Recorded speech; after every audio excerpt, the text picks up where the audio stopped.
The police came in early in the morning, more than 3 weeks after the former Australian-run prison had its power and water supply cut off. Refugees who are refusing to leave say they were peacefully resisting, but the police hit them with sticks and stones. After 23 days surviving on rainwater and small amounts of smuggled-in food, the refugees, weakened by hunger, say that at least 2 men collapsed or were knocked unconscious in the raid. Police seized mobile phones to stop the refugees posting more videos and photos. The flow of information became a trickle. One refugee managed to speak to Al Jazeera before his phone was confiscated.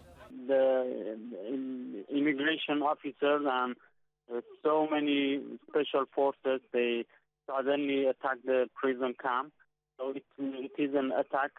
So a lot of refugees are, at this moment that I am talking with you, they are sitting on the floor and they are silent, but the immigration officers and the police, they are destroying everything.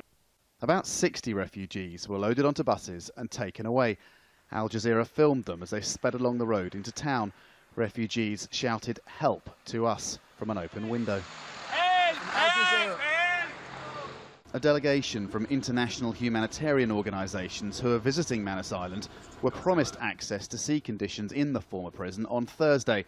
Following the raid, they were told their visit was off.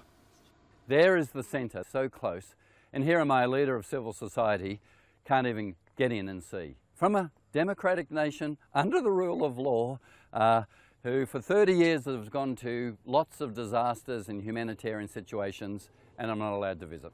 We were told too that there was no way we'd be allowed past a checkpoint on the way to the prison. The men taken out were brought here to Lorengau, the main town on the island. Their new accommodation is near here, and Australia's government says it's ready for them and they should have moved in weeks ago. But I've seen some of that accommodation and there's still heavy machinery working on it. When we tried to film their new home from a nearby road, though, private security contractors stopped us. This is the accommodation that the refugees are moving to, that Australia's government says is ready? Taking photos is not allowed. But is that because there are trucks there? It's clearly still being worked on.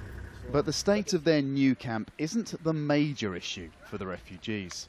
Our protest, our resistance is to the main reason is because of freedom.